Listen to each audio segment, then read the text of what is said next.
Welcome to another bite-sized training tape for football officials.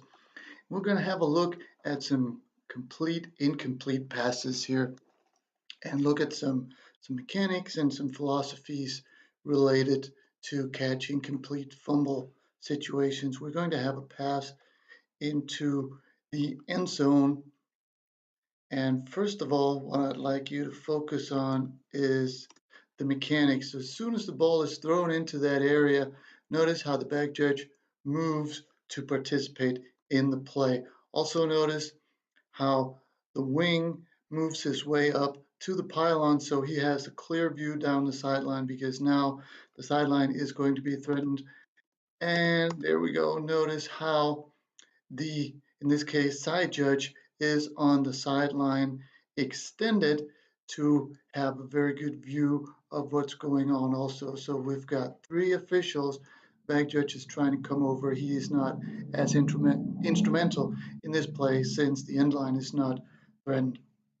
But for all three, very good mechanics in terms of movement and position.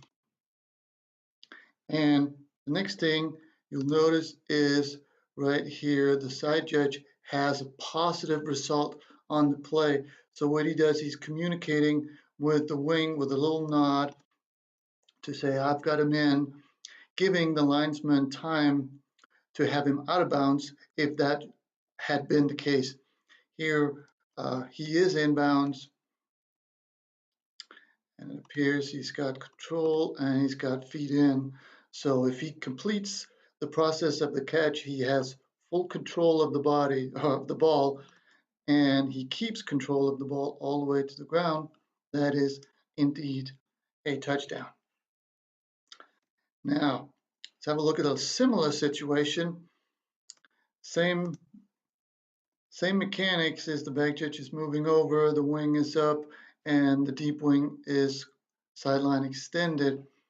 Here instead, the ruling is an incomplete, and it's hard to see from this tape if that is actually the case. But in any case, notice how the side judge does not communicate, because now he's got a negative result on the play, so he can just go ahead and rule that incomplete. He doesn't have to communicate with his wing buddy to make that ruling. All right, this next clip is also very interesting. So again, we've got a pass and what appears to be a catch, but I really like the communication here with the officials. It just so happens that the wing officials is the old experienced guy and the deep wing is a younger guy, but here they come together, and I like the fact that the younger guy has the guts to come in and question, and I also like the fact that the experienced official is not digging his heels in. He's not set in his ways. He's willing to listen. And the ruling here is that the receiver, even though he gets possession here, the ball is still moving, and then it comes out for an incomplete. Now, our philosophy here is if there's any doubt at all if the ball is caught, we want to go incomplete on these. Even though initially it may look like a completion, like we'll have in this situation, pass is going to come over the middle here. And even though it may look like initially a completion, and even though you may rule a completion initially, once you see the ball, whoops, coming out like that, the umpire is a great help here, comes in and rules incomplete. So this is an interesting situation where you actually could have made it up in your mind as a completion, and then as you see the ball coming out, you realize, okay, he never had control of the ball, so let's go ahead and change it to an incomplete. Now, this change happens in your mind. We don't want to have first a complete signal and then an incomplete. But again, if we have any kind of doubt, let's go ahead and make it incomplete if we can. Now, this one is a very interesting play here for communication-wise. So here he's got he's got the ball, but if you were good enough to see that he caught it at the top of the ball, you also know that once he gets to the ground, what's going to hit the ground first? The ball is going to hit the ground, which will make it an incomplete pass. He cannot use the ground to catch the ball. So in this situation, uh, this is going to be an incomplete unless he has time to grab the ball and pull it to his chest, or somehow get a hand under the ball before he hits the ground.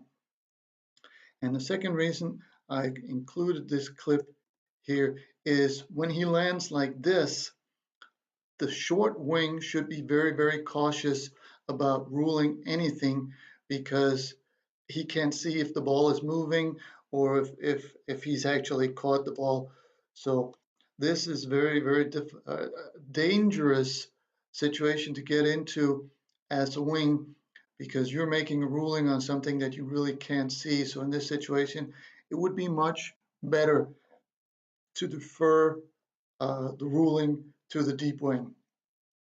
Always be aware, if you can't see the ball, don't make the call. Last couple of plays, we add an extra element of the fumble.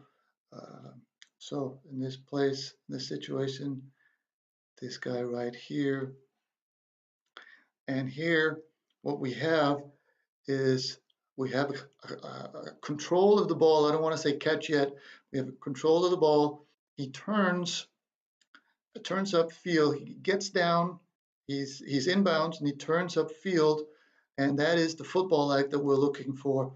And then he gets hit, and the ball comes out, which is why this is a catch and a fumble. Now, again, if there is any kind of doubt, if he has complete control of the ball right now, go incomplete. Only if you have control of the ball, lands inbounds, and turns upfield, now we can have a fumble. And the last one is somewhat similar, but not quite. I'm going to have a play towards this side. Here, very interesting is we've got the control of the ball. He's inbounds. He makes a football act. But here, as opposed to the last one where he got hit and the ball came out, here, right now, the ball is actually loose before the contact. But the same principle applies. He got control, he was inbounds, and he made a football move. And that's why this is a fumble. Now, again, if this ball comes out before he makes this football move, go incomplete. If in doubt, go incomplete. But in the last two situations here, very, very tight, but I do believe that the last two plays were correctly ruled as catch and fumble. So that was it for the catch, no catch. Hope you enjoyed it and learned something. And as always, thank you for watching.